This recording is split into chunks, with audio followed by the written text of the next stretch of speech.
होगा इफ का देखो दो मतलब है, एक है अगर और दूसरा है यदि। करेक्ट है। इफ वर्ड का मतलब होता है अगर और यदि। ठीक है, मतलब जो सेंटेंस हमें दे उस सेंटेंस में यदि वह लगा दे यदि या तो अगर, तो हमें तुरंत समझ जाना है कि इन दोनों में से जो भी वर्ड आएगा उसकी इंग्लिश हमें क्या बनानी है, इफ बनानी है। करेक्ट। ये आएगा कब और कैसे वो जरा समझते हैं। जो हमारा अगर या यदि आता है ना, ये जब भी आता है तो शर्त लेके आता है। क्या शर्त के लिए ये हमेशा यूज होता है, अगर और यदि। ठीक है, शर्त बोले तो कंडीशन। क्या कंडीशन, यानी कि अगर और यदि वाले से जो भी सेंटेंस आएंगे ना, वे सेंटेंस अक्सर करके कंडीशन पैदा करेंगे। क्या कंडीशन, कंडीशन बोले तो शर्त रखेंगे वे लोग। तुम लोग भी शर्त रखते हो? क्या रखते हो शर्त? हमारे पापा कल रखे थे। क्या रखे थे? हाँ? इनका पापा मम्मी से जो कि शर्त रखे रहे हैं कि अगर तू हमके एक झापड़ मार दे लू तो के हम मुर्गा खियाई। अगर आया कि ना आया? आया ना। तो यह बात रहा, कुछ और बात रहा। ओ तो मम्मी का कहीं अगर तू हमके फिल्म आज न देखौला तो मारा तो हर थुथुन बैठ जाए। फिर क्या आया? अगर मतलब जब भी हम लोग शर्त रखेंगे तो उस शर्त में अगर या तो यदि जरूर आता है। ठीक है, जैसे कहते ना, तू अगर पढ़े ना गई तो हम न जा का। हाँ, अगर तू पढ़े ना गई तो हम शर्त हो गया कि नहीं हो गया? ठीक है, आगे क्या बोलता जैसे, यदि तुम मेरे घर आओगे ना तो चाय पकौड़े खाऊंगा। क्या खाएंगे? चाय पकौड़े खाएंगे। चाय पकौड़े खाएंगे कब? यदि तुम हमारे घर आओगे तो।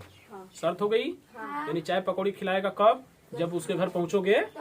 एक शर्त रख दिया। अच्छा, मैं अपनी कलम तुम्हें दे दूंगा यदि तुम काल लौटा दो तो। शर्त रखा। वो अपनी कलम देगा कब?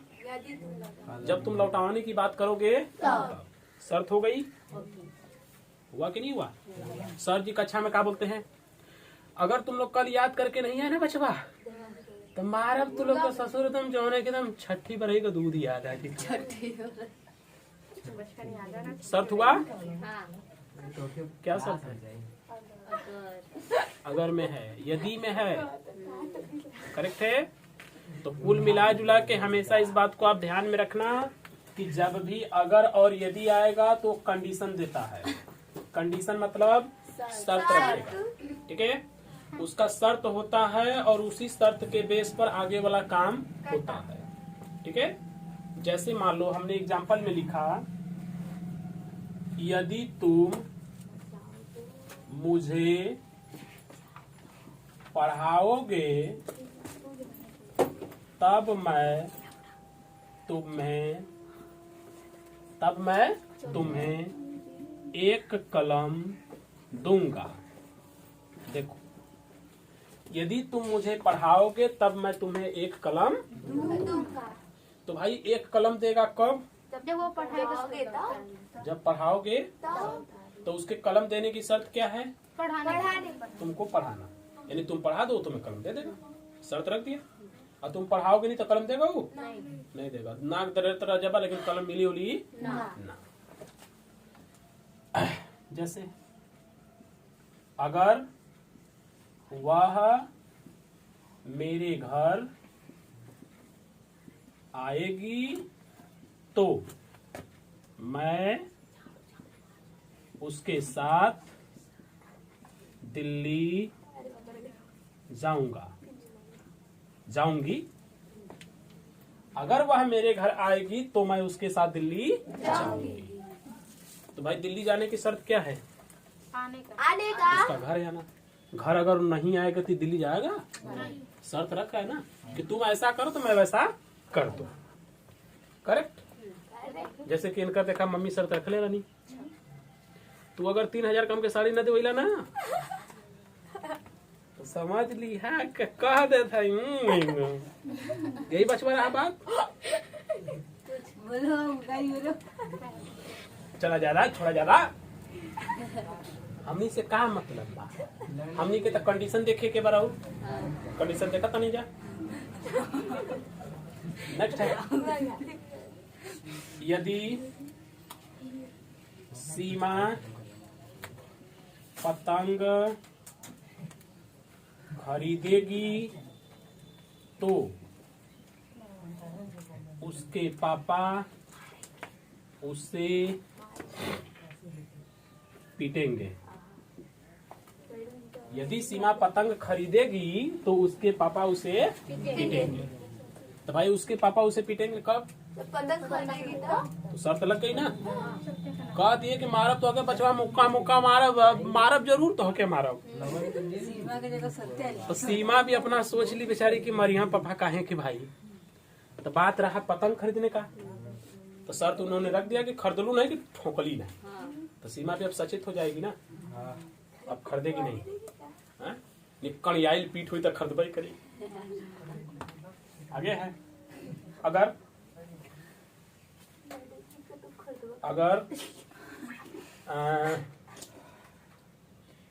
अगर बरसात होगी तो मैं नहाऊंगा। ऐसे नहीं। अगर बरसात होगी तो मैं नहाऊंगा। उसकी नहाने की शर्त क्या है? बरसात होना। अब इतने सेंटेंसों से बताओ अच्छे से समझ में आया कि नहीं आया? शर्त समझ में आ गई? नहीं आ गया। मतलब एक के ऊपर दूसरा पक्का शर्त रहेगा।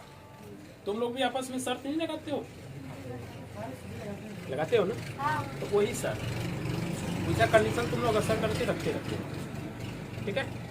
घर में जैसे 2-4 ठे अगर बोहनी बाड़ू लोग 2 ठे तो ऐसे कहेगी आज तू अगर कुल बर्तन मांजते हो ना हम 3 दिन आके लमाजा। कह दिन शर्त लग गई। माई से जैसे पैसा लेवे के बाद श्री राम तो का कहानी बिटिया लोग, माई तू अगर 10 रुपया दे ना तो हम चोटी खरीद के लिए आए। का खरीद के लिए आई? चोटी। शर्त लगी। अब 10 रुपया में 2 रुपया का चोटी, 8 रुपया जीभी पर। मतलब क्या है ना कि आए दिन हम लोग जितने भी वर्क करते हैं लगभग उसमें बहुत ज्यादा से ज्यादा हम लोग शर्त इस तरह से रख देते हैं। ठीक है। तो वही शर्त हमें यहाँ पे पुट करना। अब जरा कंडीशन सुनिए ध्यान से। जो ये कंडीशन होता है ना, ये कंडीशन को 3 तरीके से रखा जाता है। कितने तरीके से? 3 तरीके से। लेकिन यहाँ पे जो हम लोग कंडीशन रख रहे हैं वो फर्स्ट तरीका है। First correct. फर्स्ट की पहचान देखिए। इसके जो दोनों सेंटेंस आते हैं ना वे दोनों ही सेंटेंस फ्यूचर में लिखे जाते हैं। किसमें लिखे जाते हैं? फ्यूचर में। और दोनों ही सेंटेंस अभी होने वाले होते हैं, कोई हुआ नहीं होता। क्या समझ में आया? इसके जो दोनों सेंटेंस होंगे, दोनों सेंटेंसेस वो किस टेंस में होंगे? फ्यूचर टेंस में होंगे। ओके। और ये दोनों काम अभी होने वाला होगा। बात समझ में आ गई कुछ? अब सुनिए इसकी इंग्लिश हम कैसे कन्वर्ट करते हैं। जिसके भी साथ यदि लगा रहेगा, यदि या तो अगर, जिसके साथ लगा होगा उस सेंटेंस को आप बनाना प्रेजेंट इनडेफिनिट में। किसमें? जो बचेगा वो फ्यूचर में बनेगा। ओके। एक बार ध्यान से और सुन लीजिए। अगर और यदि वाला जो सेंटेंस आता है वो हमें कंडीशन दिखाता है। उसमें बेस्ट बात ये होती है कि उसके दोनों ही सेंटेंस फ्यूचर टेंस में होते हैं। करेक्ट। लेकिन उसमें जो यदि या अगर लगा होता है उस वाले सेंटेंस को हमें बनाना होता है प्रेजेंट इनडेफिनिट टेंस में, ठीक है। और जो सेकंड वाला बच जाता है उसे फ्यूचर में बना देते हैं, करेक्ट है। इसको उल्टा भी लिख देगा, मैं तुम्हें एक कलम दूंगा यदि तुम मुझे पढ़ाओगे, हो गया उल्टा। शुरू का अंत में भी ले जा सकता है, अंत का शुरू में भी डाल सकता है, ये उसके ऊपर डिपेंड करता है। बट हमें बस मूल चीज ये पकड़नी है कि जिसके साथ यदि या अगर लगा है उसे प्रेजेंट इंडेफिनिट में बना देना है, बात खत्म। ओके, चलिए, यदि तुम मुझे पढ़ाओगे, यदि वाला ही है ना, इसको किस में बनाना है? इंडेफिनिट। प्रेजेंट इंडेफिनिट में बनाना है। तो यदि मतलब इफ यू, पढ़ाओगे का मतलब यह बन गया यदि तुम मुझे पढ़ाते हो, यदि तुम मुझे पढ़ाते हो। इफ यू टीच मी, जो तब आएगा तो आएगा, इन सब की इंग्लिश कॉमा लगेगी। क्या लगेगी? कॉमा। मैं तुम्हें एक कलम दूंगा, इसको किस टेंस में रखना है? फ्यूचर। तो मैं यानी कि आई शैल देना, गिव यू अ पेन, सही है। If you teach me I shall give you a pen, अगर तुम मुझे पढ़ाओगे तो मैं तुम्हें एक कलम दूंगा, करेक्ट है। चलिए नेक्स्ट बढ़ते हैं। अगर वह मेरे घर आएगी तो मैं उसके साथ दिल्ली जाऊंगा। अगर वह मेरे घर आएगी, अगर यानी इफ वह मेरे घर आएगी का मतलब वह मेरे घर आती है, यही ना हुआ प्रेजेंट में। इफ सी कम्स, कहाँ? My home. If she comes my home, तो का इंग्लिश कॉमा। मैं उसके साथ दिल्ली जाऊंगा। I shall go to Delhi with her, लड़की है ना, हर, ठीक है। ये ज्यादा सुटेबल नहीं माना जाएगा। सुटेबल होगा कब? जब ये जगह अंतिम में जाएगी तब। यानी हमें लिखना चाहिए I shall go with her to Delhi. Okay, उन सबका भी नियम पढ़ाएंगे। आगे है, यदि सीमा पतंग खरीदेगी तो उसके पापा उसे पीटेंगे। यदि सीमा पतंग खरीदती है, यही ना हुआ। If Seema buys a kite, comma उसके पापा उसे पीटेंगे। हर फादर, पीटेंगे मतलब बीट, और will beat. Her father will beat किसे? उसे मतलब किसे?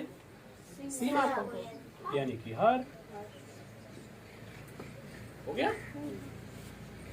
अगर बरसात होगी तो मैं नहाऊंगा। अच्छा, क्या बचवा? तोहरा के ठंडा लगत? ठंडी का मौसम बा तो ठंडा तो लगभी करी न बच्चा। वही से बिना स्वेटर का लोगों ने सत्तू। अच्छा पहने हो? आई एम ब्लाइंड का। अगर बरसात होगी का मतलब हुआ कि बरसात होती है। तो इफ बरसात होती है, बरसात होना हो गया ना। ये एक प्राकृतिक घटना है। कैसी घटना?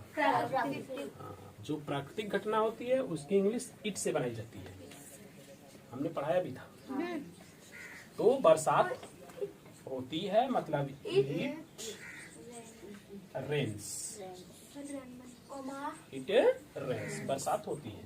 तो मैं नहाऊंगा, यानी आई शैल फॉल, बन गया। If it rains I shall fall, मैं नहाऊंगा। समझ में आया? कहीं कोई कंफ्यूजन? एकदम ये ना। चलिए नोट कीजिए, फिर बनाते हैं।